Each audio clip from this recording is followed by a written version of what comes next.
ونصلي على رسوله الكريم أما بعد أعوذ بالله من الشيطان الرجيم بسم الله الرحمن الرحيم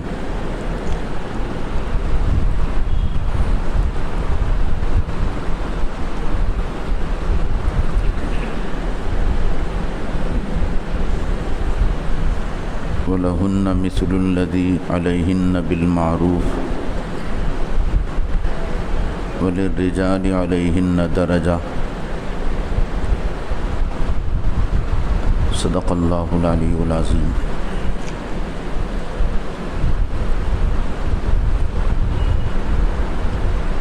بزرگان محترم، عزیز نوجوانوں،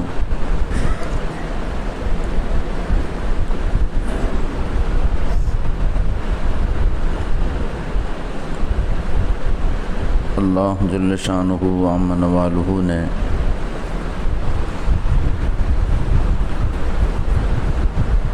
اسلام اور ایمان کی برکت سے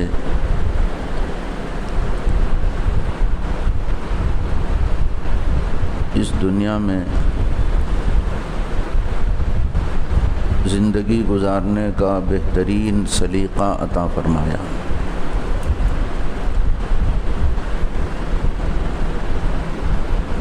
بہترین طریقہ عطا فرمایا۔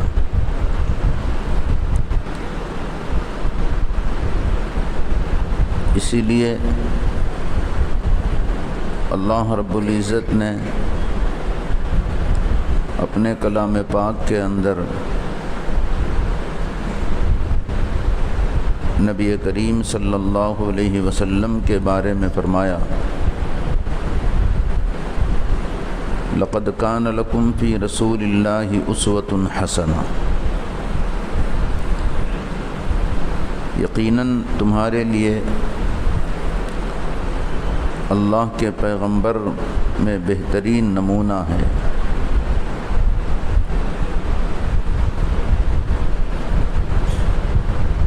کوئی زندگی گزارنے کے لیے بہترین نمونہ کسی کو بنانا چاہتا ہے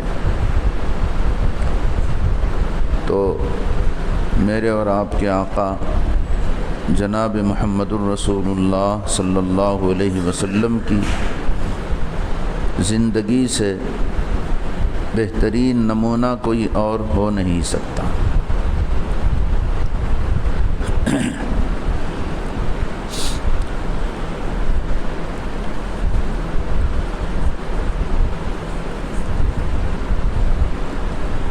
جس دین کو، جس شریعت کو آپ لے کر آئے،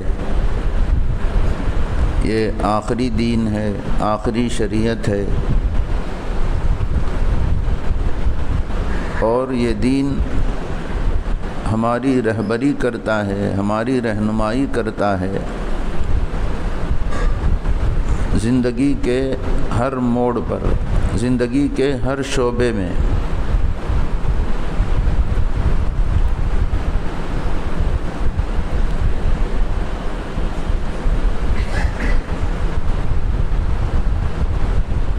عبادات کے شعبے میں بھی، معاملات کے شعبے میں بھی، اور آپسی رہن سہن جسے معاشرت کہتے ہیں اس شعبے میں بھی، اخلاقیات کے شعبے میں بھی، اور عقائد کے شعبے میں بھی، تمام شعبوں میں یہ دین اسلام ہماری رہنمائی کرتا ہے، رہبری کرتا ہے۔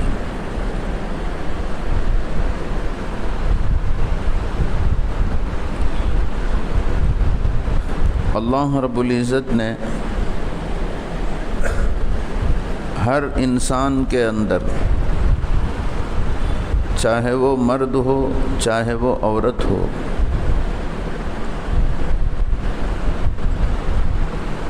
ہر ایک کے اندر ایک تقاضا رکھا ہے، ایک ضرورت رکھی ہے اللہ تعالیٰ نے۔ اللہ کی اس میں بڑی مصلحت ہے بڑی حکمت ہے۔ وہ حکمت اور وہ مصلحت یہ ہے کہ جب تک اللہ کو منظور ہے اس کائنات کے نظام کو چلانا ہے،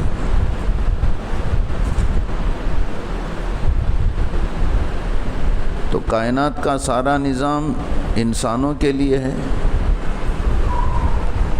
انسانوں کی نسلوں کی بقا کے لیے، انسانوں کی نسلوں کو باقی رکھنے کے لیے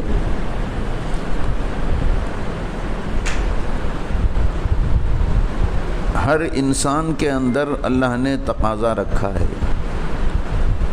ایک مرد عورت کی طرف مائل ہوتا ہے، ایک عورت مرد کی طرف مائل ہوتی ہے۔ مرد کو عورت کی ضرورت ہے، عورت کو مرد کی ضرورت ہے۔ یہ تقاضا، یہ ضرورت اللہ نے رکھی ہے۔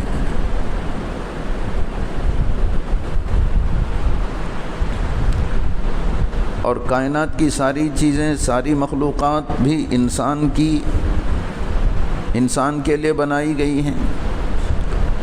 انسان کے علاوہ دوسری مخلوقات کے اندر بھی جتنے جاندار ہیں ان کے اندر بھی اللہ تعالیٰ نے یہ ضرورتیں رکھی ہیں۔ جانوروں میں جو نر ہوتا ہے اس کو مادہ کی ضرورت ہے، اور جو جانور مادہ ہوتا ہے اس کو نر کی ضرورت ہے، جانوروں کی نسل کو چلانے کے لیے۔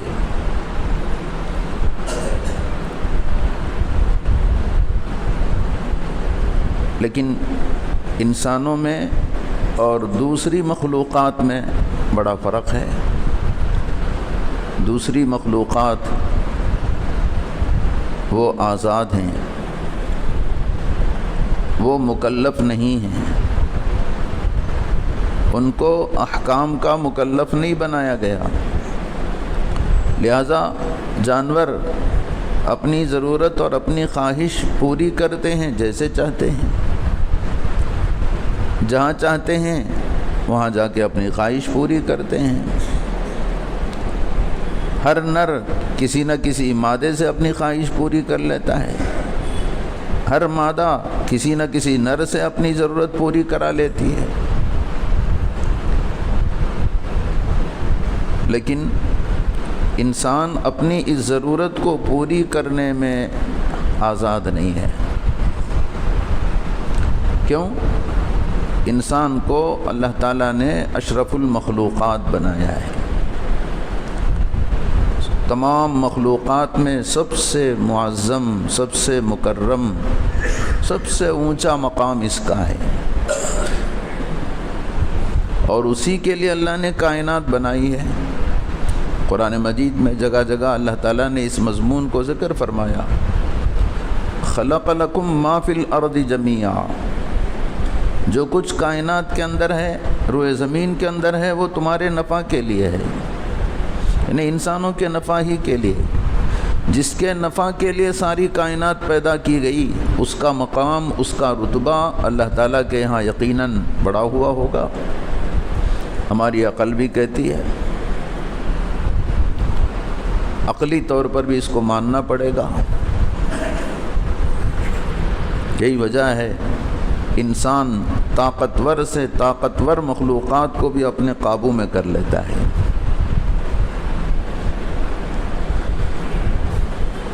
بہرحال یہ انسان مکرم ہے، مشرف ہے، معظم ہے۔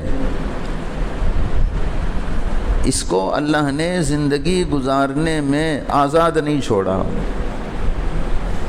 خاص طور پر جو اللہ پر ایمان لے آتے ہیں، اللہ کے نبیوں پر، فرشتوں پر، کتابوں پر، آخرت کے دن پر، ہر اچھی بری تقدیر پر، موت کے بعد اٹھائے جانے پر جو ایمان لاتے ہیں، وہ اپنی زندگی گزارنے میں، اپنی ضرورتوں میں آزاد نہیں ہیں۔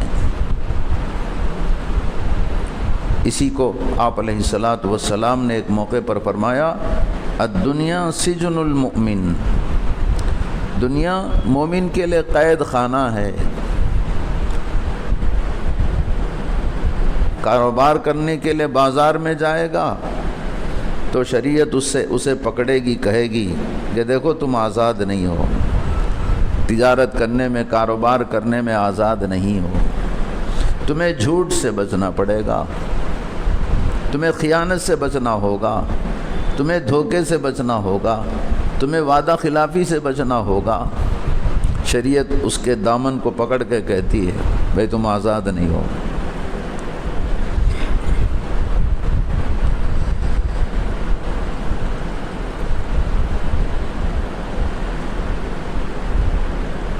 اسی طرح ہر شعبے میں اب ایک ضرورت ہے انسان کی، مرد کی بھی ضرورت ہے، عورت کی بھی ضرورت ہے، ضرورت کو پوری کرنے میں آزاد نہیں۔ اللہ نے اپنے نبی کے ذریعے سے ضرورت کو پوری کرنے کا پاکیزہ طریقہ عطا فرمایا، اسی پاکیزہ طریقے کا نام نکاح ہے، اسی کا نام نکاح ہے۔ حضور پاک صلی اللہ علیہ وسلم نے اپنی سنت فرمایا اس کو، النکاح من سنتی، نکاح میری سنت ہے۔ آپ ہی کی نہیں، دوسری حدیثوں میں آپ علیہ الصلاۃ والسلام نے فرمایا تمام نبیوں کی سنت ہے، میری ہی سنت نہیں ہے، مجھ سے پہلے جتنے انبیاء آئے ان سب کی بھی سنت ہے یہ نکاح۔ نکاح کے ذریعے سے ایک مرد اور ایک عورت کے درمیان ایک پاکیزہ رشتہ قائم ہوتا ہے۔ اللہ رب العزت کی طرف سے بہت بڑی نعمت ہے نکاح۔ اس نکاح کے بغیر ایک مرد کسی عورت سے اپنی ضرورت پوری کرے، وہاں بھی رشتہ قائم ہوتا ہے، وہاں بھی تعلق قائم ہوتا ہے، وہ پاکیزہ تعلق نہیں، وہ پاکیزہ رشتہ نہیں، وہ گندہ رشتہ ہے، وہ گندہ تعلق ہے۔ یہی وجہ ہے کہ اگر بغیر نکاح کے اپنی ضرورتیں پوری کریں مرد اور عورت اور اس کے نتیجے میں بچہ ہو تو وہ بچہ نہ بیٹا کہلاتا ہے نہ بیٹی کہلاتی ہے۔ اور جنہوں نے منہ کالا کیا آپس میں وہ اس بچے کے ماں باپ نہیں کہلاتے، ماں باپ نہیں بن جاتے، نہ وہ ماں کہلاتی ہے نہ وہ باپ کہلاتا ہے۔ ہاں نکاح ہوا، نکاح کے ذریعے سے اولاد وجود میں آئی تو اب اس پاکیزہ رشتے کی وجہ سے جو بچہ ہوتا ہے وہ بیٹا بن جاتا ہے، بیٹی بن جاتی ہے۔ اور جن کے درمیان نکاح ہوا شریعت ان کو ماں باپ کہتی ہے، یہ ماں باپ ہیں اور یہ دونوں اس کے بیٹے بیٹیاں ہیں۔ پھر اس کے بعد سلسلہ چلتا ہے، بیٹوں سے پوتوں کا، پوتیوں کا سلسلہ چلتا ہے، بیٹیوں سے نواسے اور نواسیوں کا سلسلہ چلتا ہے، خاندان بنتا ہے۔ نکاح ایسا پاکیزہ رشتہ ہے کہ اس کی وجہ سے خاندان بنتا ہے، خاندانی نظام قائم ہوتا ہے۔ اور نکاح کے بغیر یہ خاندان نہیں بنتا، خاندانی نظام قائم نہیں ہوتا، بلکہ بڑے مجرم شمار ہوتے ہیں شریعت کی نظر میں، اللہ اور اس کے رسول کی نظر میں۔ جو بغیر نکاح کے اپنا منہ کالا کرتے ہیں وہ بہت بڑے مجرم شمار ہوتے ہیں۔ شریعت نے ان کے لیے سزائیں مقرر فرمائی۔ غیر شادی شدہ اگر منہ کالا کریں تو 100 کوڑے لگائے جائیں۔ شادی شدہ ہو کر منہ کالا کریں، کوئی شادی شدہ مرد کسی غیر عورت سے منہ کالا کرے، شادی شدہ عورت کسی غیر مرد سے منہ کالا کرے تو شریعت کے نظر میں سزا ہے، شریعت کے یہاں سزا ہے، اس سزا کو رجم کہتے ہیں، سنگسار کرنا، پتھر مار مار کے ان دونوں کو ہلاک کیا جائے۔ تو اللہ رب العزت کے یہاں یہ کتنا بدترین گناہ ہے، یہ کتنا بدترین جرم ہے جس کے لیے اللہ تعالیٰ نے یہ سزائیں مقرر فرمائی ہیں۔ ہم چونکہ ہندوستان میں رہتے ہیں، ہندوستان میں اسلامی نظام قائم نہیں ہے، جہاں اسلامی نظام قائم ہوگا، اسلامی حکومت قائم ہوگی، وہاں اس سزا کو نافذ کیا جائے گا۔ قرآن کے اندر موجود ہے، یہ سزائیں قرآن کے اندر موجود ہیں۔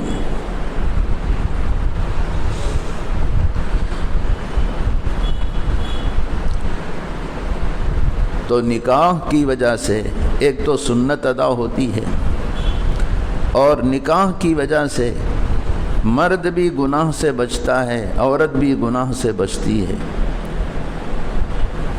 اور میاں بیوی کے درمیان سچی الفت و محبت پیدا ہو جائے۔ نکاح کے بعد ایک دوسرے کو اپنا دل دے دیں، شوہر بیوی کو اپنا دل دے دے، بیوی اپنے شوہر کو دل دے دے، تو سچی الفت و محبت قائم ہونے پر یہ نتیجہ مرتب ہوتا ہے، اس کا اثر یہ ظاہر ہوتا ہے کہ اس شوہر کی نگاہ کسی غیر عورت پر نہیں پڑتی،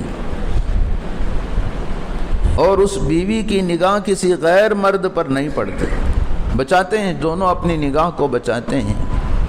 اسی لیے حضور پاک صلی اللہ علیہ وسلم نے نکاح کے فائدوں میں یہ فائدہ بیان فرمایا، اغض للبصر واحسن للفرج، یہ نکاح نگاہوں کو پست کر دینے والا ہے، جھکا دینے والا ہے۔ بہت سارے شادی شدہ لوگ کہہ سکتے ہیں بھئی ہم بھی شادی شدہ ہیں، ہماری نگاہ بچتی نہیں ہے۔ وجہ وہی، بیوی سے جیسی محبت ہونی چاہیے ویسی نہیں ہے، بیوی سے جیسے الفت ہونی چاہیے ویسے نہیں ہے۔ جائزہ لے لو کہ بھئی محبت میں کمی ہے، الفت میں کمی ہے، اس وجہ سے دوسری کی طرف بھی نکاح اٹھاتا پھرتا ہے۔ اور کوئی شادی شدہ عورت یہ کہے کہ بھئی میں شادی شدہ ہونے کے باوجود بھی نگاہ کو بچا نہیں پاتی ہوں، وہاں بھی یہی بات ہے، شوہر سے جیسی محبت ہونی چاہیے ویسے نہیں ہے۔ شوہر کے لیے تم نے اپنے دل کو نہیں دیا، اس لیے دوسروں کی طرف بھی نگاہ تمہاری اٹھتی ہے۔ تو نکاح کا یہ فائدہ ہے، نکاح نگاہوں کو پست کر دینے والا، اور نکاح شرمگاہوں کی حفاظت کرنے والا ہے۔ اسی طرح نکاح کا ایک بہت بڑا فائدہ اور عظیم الشان فائدہ وہ ہے اولاد کا حصول۔ بتایا ابھی نکاح ایک پاکیزہ رشتہ ہے، اولاد اس سے حاصل ہوتی ہے۔ اولاد بڑی نعمت ہے، اللہ رب العزت کی ایک عظیم الشان نعمت ہے اولاد کا ہونا۔ نکاح اس کا ذریعہ ہے، نکاح کے ذریعے سے آدمی اولاد کو حاصل کرتا ہے۔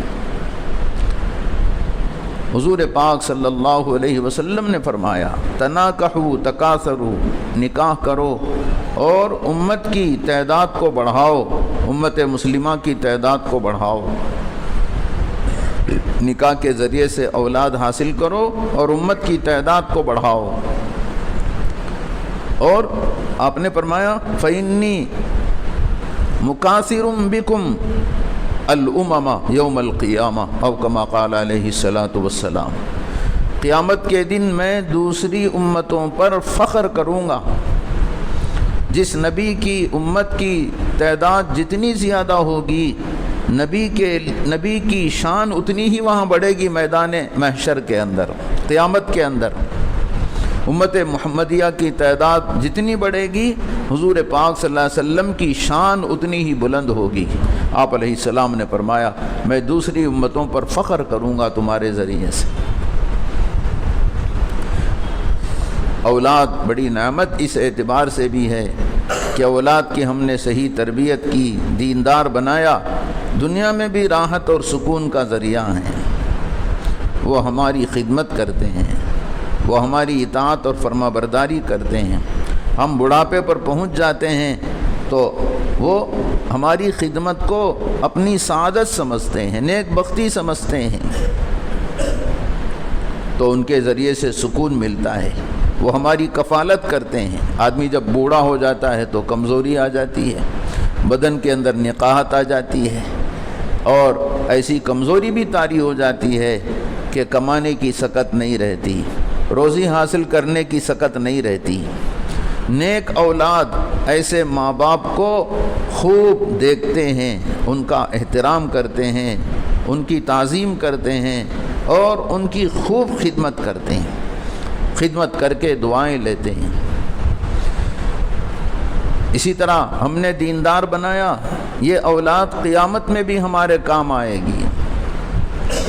حضور پاک صلی اللہ علیہ وسلم نے ارشاد فرمایا کہ نیک اولاد دعا کرتی رہتی ہے تو ہمارے مرنے کے بعد بھی ان کی دعائیں ہمارے کام آتی رہتی ہیں، ہمارے لیے نفع پہنچاتی رہتی ہیں۔ ہم قبر میں چلے گئے، ہم سے کوئی عمل نہیں ہو رہا ہے، وہاں پہنچنے کے بعد یہ نیک اولاد جو بھی نیکیاں کرتی ہے ہم تک ثواب بھی پہنچاتی ہے، ہمارے حق میں دعائیں بھی کرتی رہتی ہے، تو اس کی وجہ سے موت کے بعد بھی ہمیں ان سے نفع پہنچتا رہتا ہے۔ یہ نکاح کا ایک اور فائدہ ہے۔ کتنے فائدے ہیں نکاح کے؟ نکاح کی وجہ سے نگاہ بچ گئی، شرمگاہ کی حفاظت ہو گئی، نکاح کی وجہ سے اولاد حاصل ہوئی اور ان کی وجہ سے دنیا میں بھی سکون ملا، آخرت میں بھی سکون ملے گا، موت کے بعد بھی ایسی اولاد سے سکون ملے گا۔ نکاح کے ذریعے سے یہ اولاد ہمیں ملتی ہے۔ تو نکاح اللہ رب العزت کی طرف سے عظیم الشان نعمت ہے۔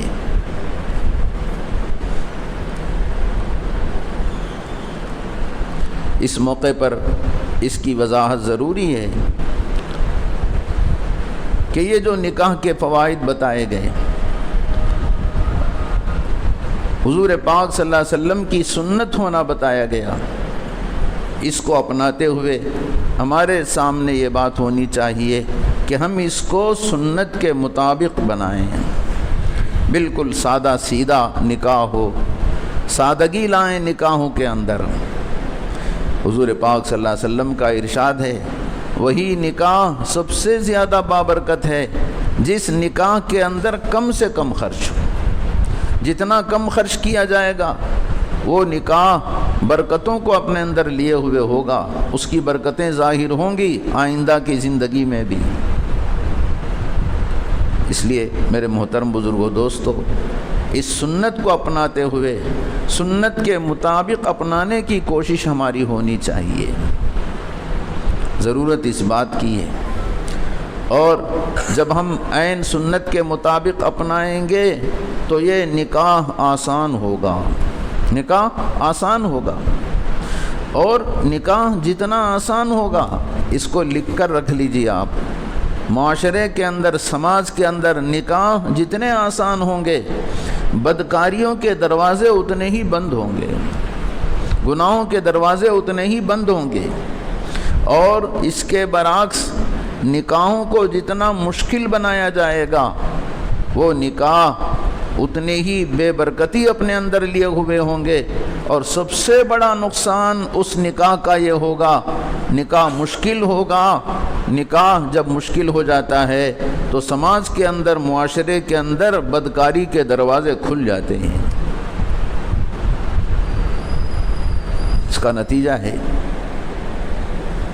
آج وقت کا اہم تقاضا ہے کہ ہم مسلمان اللہ کے نبی کی سنت کو اپنائیں، اللہ کے نبی کی زندگی کو اپنی زندگی کے اندر داخل کریں۔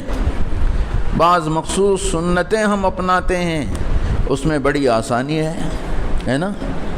میں نے جبہ پہن لیا ہے، میں مسواک رکھتا ہوں۔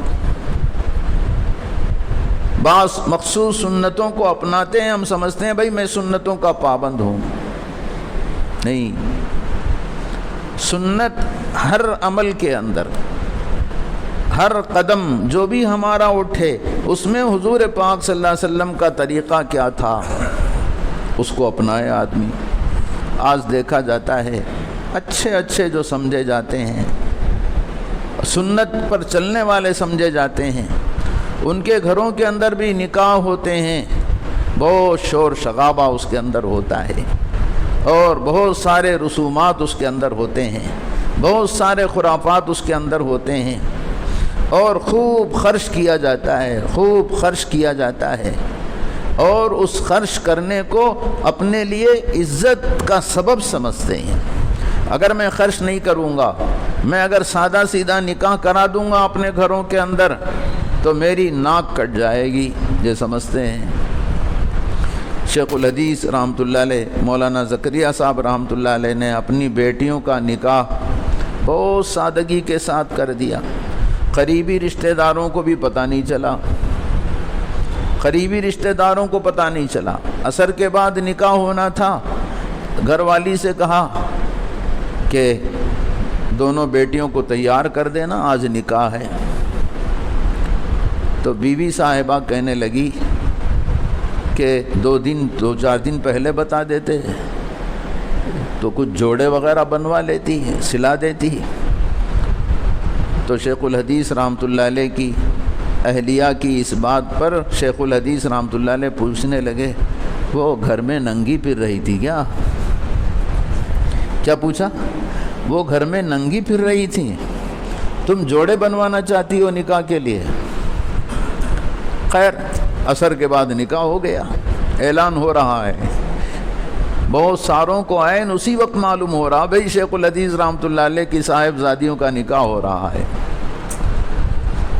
بعد میں رشتہ داروں نے بہت تانا دیا کہ زکریا نے میری ناک کاٹ دی، زکریا نے میری ناک کاٹ دی۔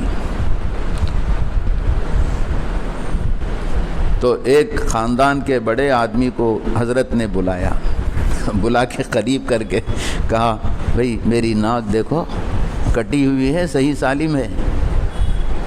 تو وہ رشتہ دار کہنے لگے، حضرت آپ کی ناک تو صحیح ہے۔ رشتہ دار کو بتایا، ناک کٹی ہے میری؟ ناک تو کٹی ہوئی نہیں ہے، کوئی زخم وخم نہیں ہے۔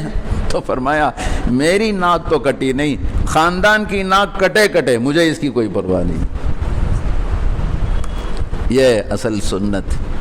بعض مخصوص سنتوں پر عمل کر کے ہم اپنے کو بہت سنت کا پابند سمجھتے ہیں، دل گردہ ہے۔ بھائی عین سنت کے مطابق گھروں کا نکاح کراؤ، گھروں میں نکاح کراؤ۔ تانا سنو، رشتہ داروں کا تانا سنو، خاندان والوں کا تانا سنو۔ اسی بنیاد پر حدیث کے اندر فضیلت آئی ہے، سنت کے مٹ جانے کے بعد سنت کو زندہ کرنے والے کو 100 شہیدوں کا ثواب ملتا ہے۔ یہی ہے، بہت سادگی کے ساتھ نکاح کیا جائے۔ صحابہ کرام رضوان اللہ تعالی علیہم اجمعین کے درمیان جو نکاح ہوتے تھے وہ بڑے سادہ سیدھا ہوتے تھے۔ ایک صحابی نے دوسرے صحابی کو بھیجا پیغام دے کر کہ فلاں لڑکی کو میرا پیغام دیا جائے۔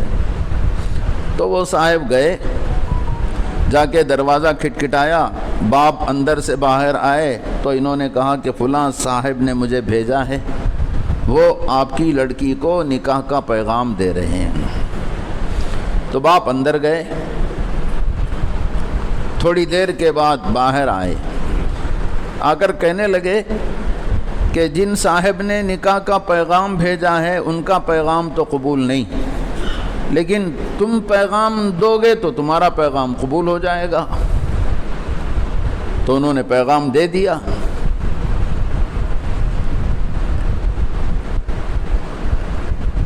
ایک نعمت ہے غیر مترقبہ اس کو کہتے ہیں، بغیر انتظار کے کوئی نعمت حاصل ہو جاتی ہے تو آدمی کو بڑی خوشی ہوتی ہے۔ تو فوراً انہوں نے پیغام دے دیا، تو ان کا پیغام قبول ہو گیا اور ان سے نکاح ہو گیا جی۔ اب وہ ان صاحب کے پاس شرماتے گئے کہ بھئی تم نے بھیجا تھا، تمہارا پیغام دے کر تمہارا پیغام قبول نہیں ہوا، اور لڑکی کے باپ نے کہا کہ میں پیغام دے دوں تو میرا پیغام قبول ہو جائے گا، میں نے پیغام دے دیا، میرا پیغام قبول ہو گیا، نکاح ہو گیا۔ ہم اور آپ ہوتے تو کیا کرتے؟ پوری زندگی رشتہ ختم، ہے نا؟ کسی دوست کی طرف سے ایسی بات ہو جائے تو دوستی ہمیشہ کے لیے ختم، زندگی بھر کے لیے ختم۔ لیکن ان صحابی نے فرمایا کہ بھائی مجھ سے چوک ہو گئی، جو تمہارے مقدر کی تھی میں نے اس پر نظر کی، میرے سے چوک ہو گئی۔ ایک واقعہ ہے، لیکن اس میں جو غور کرنے کی بات ہے وہ یہ، نکاح وہاں کتنے سادہ سیدھا ہوتے تھے، یہ غور کرنے کی چیز ہے۔ ہمارے یہاں پہلے لڑکی والے، یہاں کیا کیا ہوتا ہے معلوم نہیں،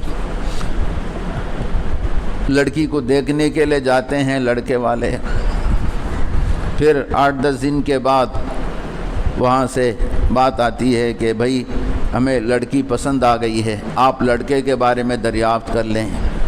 تو لڑکی والے دریافت کرتے ہیں، لڑکا بھی پسند آ جاتا ہے، پھر اس کے بعد ایک تاریخ طے ہوتی ہے، کاہے کے لیے؟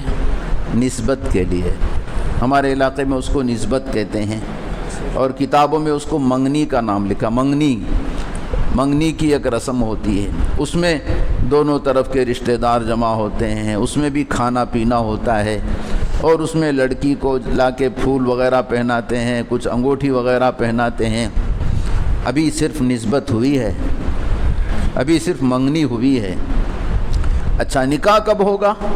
اس کی تاریخ کے لیے مستقل ایک دن بیٹھا جائے گا، تاریخ طے کرنے کے لیے ایک دن مستقل بیٹھیں گے دونوں گھر والے، چند دنوں کے بعد بیٹھتے ہیں، اور اس میں تاریخ طے ہوتی ہے، فلاں تاریخ فلاں تاریخ فلاں تاریخ، آپس میں بات چیت ہوتی ہے، بہرحال ایک تاریخ طے ہو گئی۔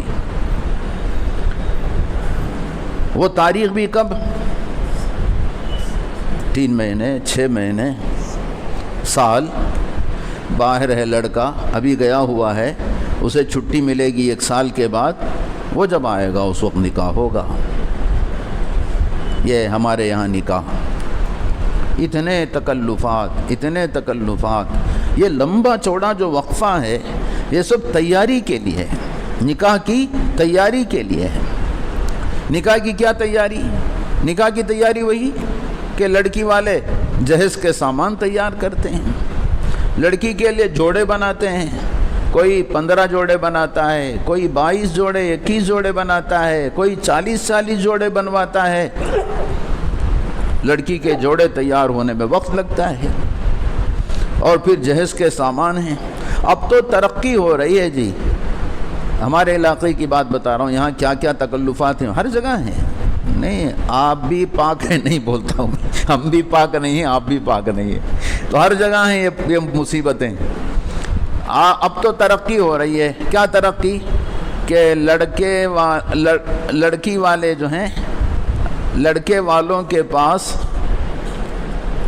کارپینٹر کو بھیجتے ہیں، آچاری کو بھیجتے ہیں، بڑھئی کو، وہ جا کے پورے کمروں کا سائز دیکھے گا، وہاں چارپائی پلنگ کیسے بنانا ہے، کس سائز کا پلنگ وہاں بیٹھتا ہے، وہاں بیرو کس سائز کی آئے گی، کپ بورڈ کیسے بنانا ہے، وہ پورے ڈیزائننگ وغیرہ پر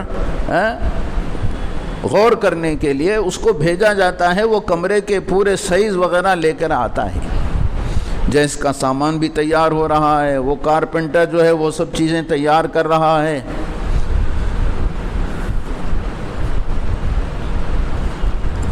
لڑکی کے باپ پر بہت بہت بہت بڑا بوجھ پڑتا ہے۔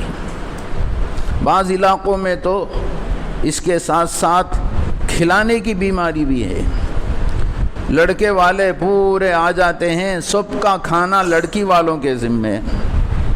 کون کھلائیں گے؟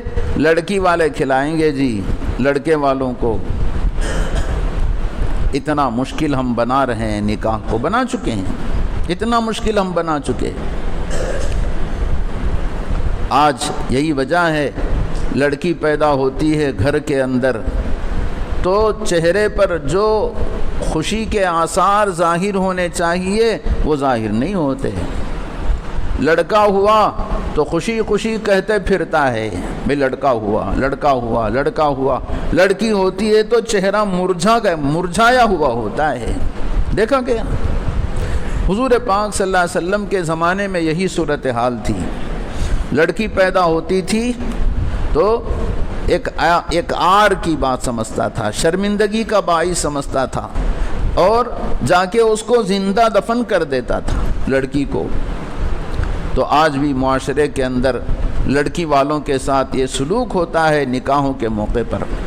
اصل یہاں ہماری طرف سے جو بنیادی غلطی ہو رہی ہے وہ یہ کہ ہم نے نکاح کے ساتھ مال کو جوڑ بٹھا دیا ہے، مال کے ساتھ نکاح کے ساتھ مال کا جوڑ ہم نے بٹھا دیا ہے۔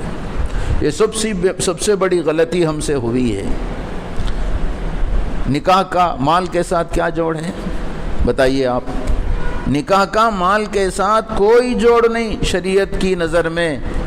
حضور پاک صلی اللہ علیہ وسلم کی سیرت کے مطابق آپ علیہ الصلاۃ والسلام کے بتلائے ہوئے نکاح کے طریقے کے اعتبار سے نکاح کا مال کے ساتھ رتی برابر جوڑ نہیں، سوائے ایک بات کے کہ نکاح کے موقع پر لڑکوں کے ذمے مہر کو شریعت لازم کرتی ہے کہ مہر طے کرو، بس یہی ایک اپنی طاقت کے حساب سے مہر دو، لڑکی کو مہر دو جی، وہ بھی لڑکے پر، لڑکی والوں پر نہیں، وہ بھی لڑکی والوں پر نہیں، لڑکوں پر، بس ایک ہی قرض ہے۔ ولیمہ بھی نہیں ہے شریعت میں، ولیمہ بھی نہیں ہے، یعنی ولیمہ لازم نہیں ہے۔ ایک صحابی آئے حضور پاک صلی اللہ علیہ وسلم کی خدمت میں، حضرت عبد الرحمن بن عوف رضی اللہ تعالیٰ عنہ، آپ نے دیکھا کہ کپڑے میں کچھ آثار نظر آ رہے ہیں، پوچھا بھئی یہ کیا ہے؟ تو انہوں نے فرمایا حضرت نکاح ہو گیا۔ وہ مالدار صحابی تھے، تو حضرت عبد الرحمن بن عوف رضی اللہ تعالیٰ عنہ سے حضور پاک صلی اللہ علیہ وسلم نے فرمایا اولم ولو بشات، ولیمہ کھلاؤ، چاہے ایک بکری ہی سے صحیح، ایک بکری سے ولیمہ کھلا دو۔ اور یہاں غور کرنے کی بات ہے، حضور پاک صلی اللہ علیہ وسلم سسرے نہیں تھے حضرت عبد الرحمن بن عوف کے، ساز گھر والے نہیں تھے۔ حضرت عبد الرحمن بن عوف رضی اللہ تعالیٰ عنہ صحابی، اونچے درجے کے صحابی، عشرہ مبشرہ میں سے ہیں۔ آپ نے اپنے تعلق کی بنیاد پر ان سے کہا کہ بھئی ولیمہ کھلا دو۔ اب یہاں شروع ہو گیا ولیمے میں بھی بہت سارے تکلفات۔ ولیمہ کہلاتا ہے وہ، میں ہمارے علاقے کی باتیں بتا رہا ہوں، یہاں بتانی کیا کیا حالات ہیں، قسم قسم کے اب تو ڈشز بڑھتے چلے جا رہے ہیں، کمی کے بجائے اس کے اندر زیادتی ہونے لگی ہے، دو میٹھے، چار میٹھے، بریانی اور کیا کیا روٹیوں کی قسمیں، میٹھے کی قسمیں اور چکن کی قسمیں، اور اس کے ساتھ کھانے کے بعد آ کر یہ بیٹھ جاتے ہیں کرسی میں پیٹ بڑھا کر کے، اور ان کے لیے چائے کا انتظام، چائے کے ہوٹل لگے ہوئے ہیں، اور وہاں آئس کریم کے اسٹال لگے ہوئے ہیں، آئس کریم کھانا ہو تو کھاؤ، چائے پینا ہو تو پیو، اور پتہ نہیں کیا کیا چیزیں رکھی ہوئی ہوتی ہیں۔ یہ سب کیا ہے؟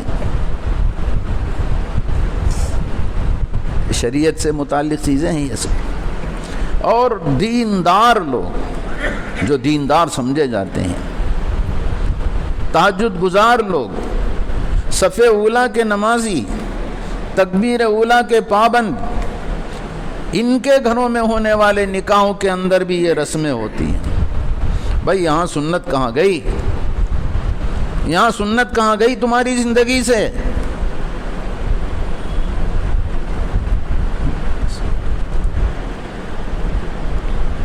کہاں گئی سنت؟ اور اس کے بعد جو سلسلہ چلتا ہے یہیں ختم نہیں ہوا۔ لڑکی والے نے مال خرچ کیا، جہیز دیا، جوڑے بنائے لڑکی کے لیے، سب کچھ کیا، پھر سسرال والوں کے یہاں جہیز کا محاسبہ ہوتا ہے، بعض گھروں میں ہوتا ہے ایسے، بھئی کیا کیا آیا ہے جہیز میں، کیا کیا نہیں آیا ہے، اس پر پھر تبصرے گھر کے اندر مستورات کے درمیان، یہ آیا وہ آیا، یہ نہیں آیا وہ نہیں آیا، یہ نہیں دیے وہ نہیں دیے، کیا ہو جاتا وہ دیے تو، کیا ہو جاتا یہ دیے تو۔ اسی طرح زیورات کے بارے میں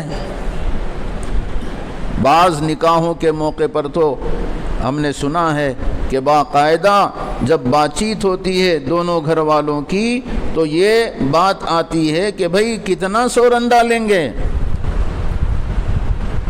کون پوچھ رہے ہیں؟ لڑکے والے پوچھ رہے ہیں. کس سے پوچھ رہے ہیں؟ لڑکی والوں سے پوچھ رہے ہیں. شریعت تو صرف لڑکے پر مہر کو لازم کر رہی ہے. یہ کہاں سے آ گیا تمہارے پاس؟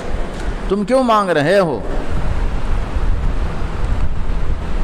ایسے محسوس ہوتا ہے. اللہ معاف فرمائے، اللہ تعالی ہمیں صحیح سمجھ عطا فرمائے. نکاح کو ہم نے بھیک مانگنے کا ذریعہ بنا لیا. بھیک مانگنے کا ذریعہ. ایک بھکاری تو وہ ہوتا ہے جو پھٹے پرانے کپڑے پہن کر گلی کوچوں میں ہاتھ پھیلاتے ہوئے لوگوں سے مانگتا ہے. اس کے مانگنے کا وہ طریقہ ہے. ایک فقیر وہ ہے. اور ایک بھیک مانگنے والا آپ نے دیکھا ہوگا، بعض لوگ آتے ہیں کہ بھائی فلاں جگہ سے فلاں جگہ جا رہا تھا اور بالکل پینٹ شرٹ کے ساتھ اچھی شکل میں نظر آ رہا ہے، کوئی غریب نظر نہیں آتا، غریب معلوم نہیں ہوتا، اچھے گھرانے کا معلوم ہوتا ہے، مال والا معلوم ہوتا ہے. وہ آ کے کہتا ہے فلاں جگہ سے نکلا تھا، بس میں سوار ہوا، ٹرین میں سوار ہوا، راستے میں تھوڑی دیر سویا، چوری ہو گئی ہے. اب مجھے یہاں سے فلاں جگہ جانا ہے، اتنے روپیوں کی ضرورت ہے، 100 روپیوں کی ضرورت ہے، 200 کی ضرورت ہے، آپ دے دیجئے، میں اپنا گھر چلا جاؤں گا. یہ بھی بھیک مانگنے کا ایک طریقہ ہے. بعض لوگوں نے بھیک کا ایک طریقہ اختیار کر رکھا ہے. ہمارے حالات کو، سماج کے حالات کو دیکھتے ہوئے ایسے محسوس ہوتا ہے کہ نکاح کو ہم نے مانگنے کا ذریعہ بنا لیا. یہ کون سی شریعت کہہ رہی ہے کہ بھئی نکاح کے موقع پر بیٹھو، بات چیت کرو، لڑکی والوں سے پوچھو کتنا سورن ڈالیں گے؟ سورن سے کیا مطلب ہے تمہیں؟ سورن سے کیا مطلب ہے؟ ہمیں تو نکاح کر کے لڑکی کو لانا ہے جی. لڑکی کو اللہ رب العزت نے سکون کا ذریعہ بنایا ہے، لڑکے کو سکون دینا ہے. بس وہ سکون لڑکی کے ذریعے سے حاصل ہوگا، لڑکی کے مال سے نہیں. بلکہ وہ حدیث مشہور ہے، بار بار آپ حضرات نے اپنے علماء سے، خطباء سے سنا ہوگا، نکاح کیا جاتا ہے عورتوں سے خاندان کی وجہ سے.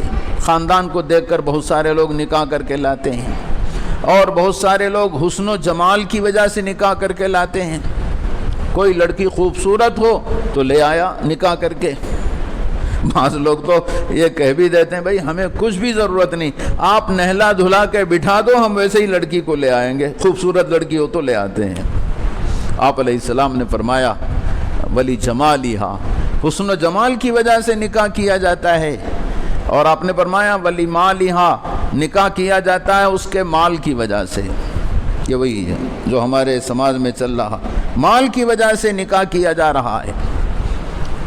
مال والے مال والوں کی طرف متوجہ ہو رہے ہیں، یہاں کا مال وہاں جا رہا، وہاں کا مال یہاں آ رہا ہے. مال کی وجہ سے نکاح کیا جا رہا ہے. اور چوتھے نمبر پر آپ نے فرمایا لدینہا، دین کی وجہ سے نکاح کیا جاتا ہے. آپ نے صحابی کو نصیحت فرمائی فاظفر بذات الدین، دیندار عورت سے نکاح کر کے کامیاب ہو جاؤ. تو اس میں ایک بات تو یہ معلوم ہوئی، نکاح کے موقع پر معیار بنایا جائے دینداری کو. جس گھرانے کے بارے میں معلوم ہو کہ وہ دیندار گھرانہ ہے، وہاں کے لڑکے لڑکیاں با اخلاق ہیں، با کردار ہیں، ان کے ماں باپ با اخلاق با کردار ہیں، دیندار ہیں، ان کی لڑکی کو لے آؤ. دینداری کو معیار بناؤ. اور اس کے ساتھ آپ نے فرما دیا فاظفر، کامیاب ہو جاؤ. تو آپ علیہ السلام کا یہ کلمہ بتا رہا ہے کہ خاندان کی بنیاد پر نکاح کر کے لاؤ گے کامیابی نہیں ملے گی. حسن و جمال کی وجہ سے نکاح کر کے لاؤ گے کامیابی کی کوئی گارنٹی نہیں. اور مال کی وجہ سے نکاح کر کے لاؤ گے کامیابی کی کوئی گارنٹی نہیں. ہاں، دینداری کی وجہ سے نکاح کر کے لاؤ گے کامیابی کی گارنٹی ہے تمہیں. دیندار لڑکی کو لے آئے۔ جو لڑکی دیندار ہوگی، با اخلاق ہوگی، با کردار ہوگی، وہ شوہروں کی مطیع اور فرما بردار ہوتی ہے، شوہروں کی مان کے چلتی ہے، دب کے چلتی ہے، شوہروں کی خدمت کرتی ہے، شوہروں کا احترام، عظمت اس کے دل کے اندر ہوتی ہے۔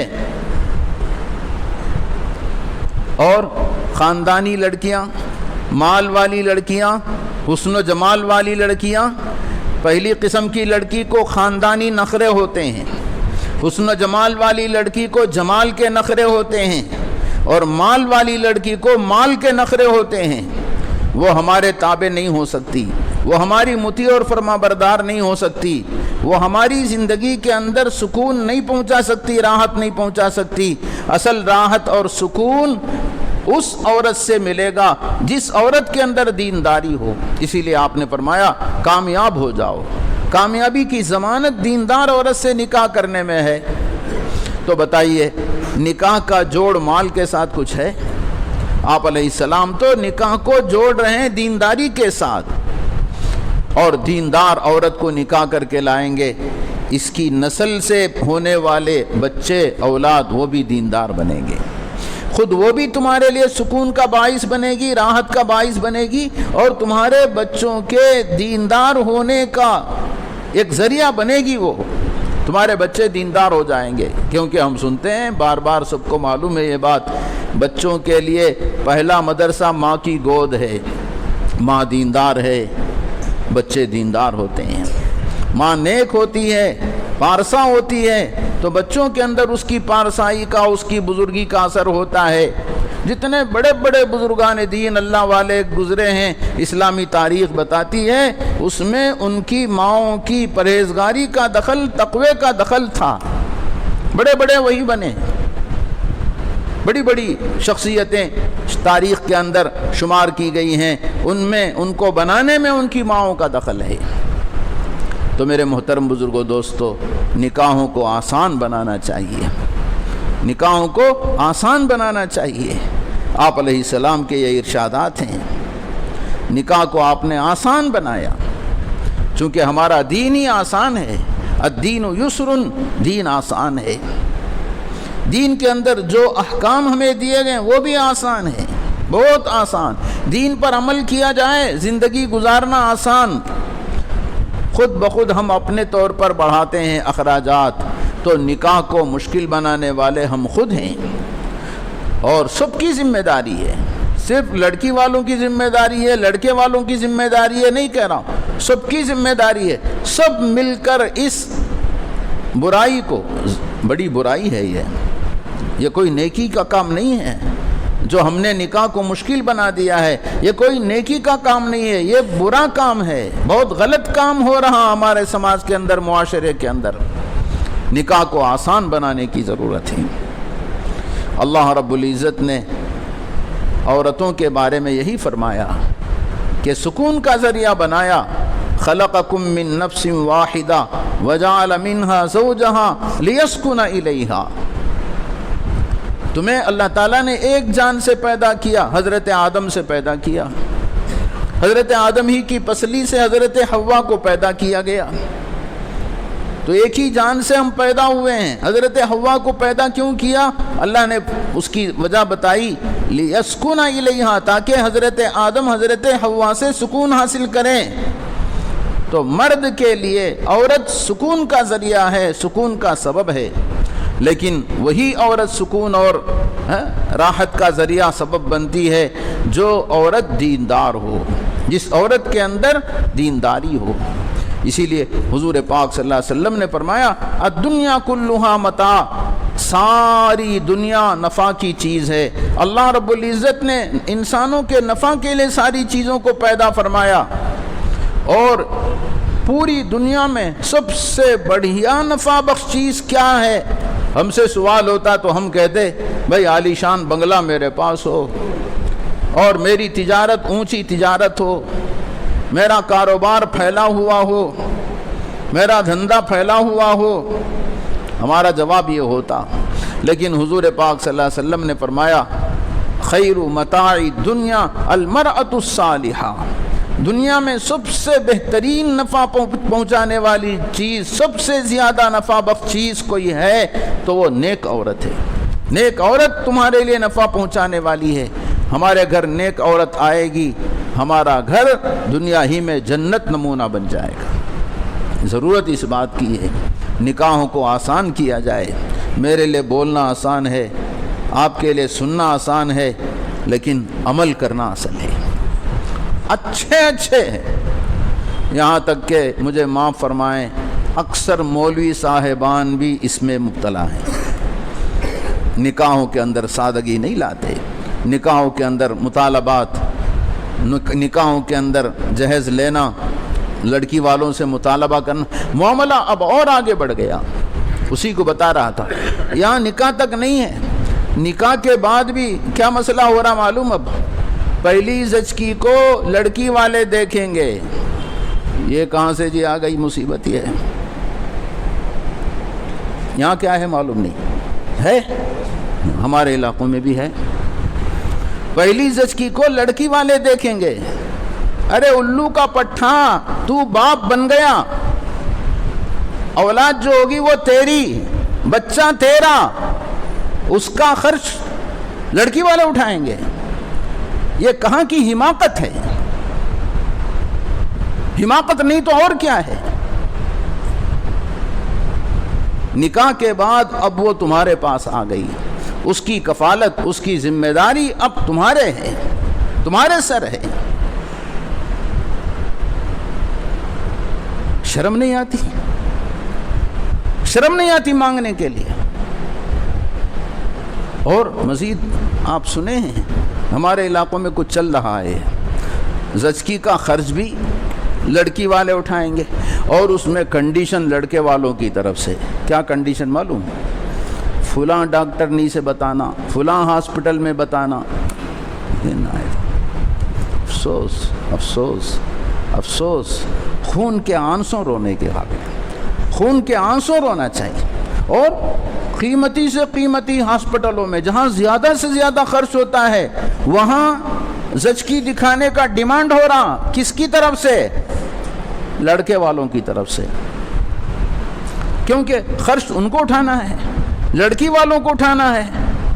جتنا بھی زیادہ خرچ ہو جائے لڑکی والے برداشت کریں گے، میرے ذمہ تو کچھ نہیں۔ اس لیے مطالبہ یہ بھی ہو رہا، فلاں ڈاکٹرنی اچھی دیکھتی ہے، فلاں ہاسپٹل میں ایسی ڈاکٹرنی ہے، ویسی ڈاکٹرنی ہے، وہاں لاکھوں کا خرچ آ رہا ہے، اور وہاں بتانے کے لیے ڈیمانڈ ہے لڑکے والوں کی طرف سے۔ اس سے بڑی نادانی کیا ہو سکتی ہے؟ اس سے بڑی حماقت کیا ہو سکتی ہے؟ ایسے محسوس ہوتا ہے کہ اس لڑکی کا لڑکی ہو جانا جرم ہو گیا۔ یہی تو ہوا، حالانکہ اللہ رب العزت کا منشا ہے، جس کو چاہتے ہیں اللہ تعالیٰ لڑکا بناتے ہیں، جس کو چاہتے ہیں اللہ تعالیٰ لڑکی بناتے ہیں۔ اور بتایا شروع میں، یہ نکاح دونوں کی ضرورت ہے۔ لڑکی کی جیسے ضرورت ہے نکاح، لڑکے کی بھی ضرورت ہے۔ لڑکا لڑکی کے بغیر اپنی ضرورت کیسے پوری کر سکتا ہے؟ لڑکی لڑکے کے بغیر اپنی ضرورت کیسے پوری کر سکتی ہے؟ یہ بھی محتاج، یہ بھی محتاج۔ لیکن یہ خرچ کا معاملہ کیوں اتنا بڑا سا درمیان میں خلل پیدا کر رہا ہے؟ پورا خرچ اٹھا کے لڑکی کے سر پر ڈالا جا رہا ہے۔ شریعت کے سراسر خلاف ہے۔ شریعت تو ظلم کو برداشت ہی نہیں کرتی۔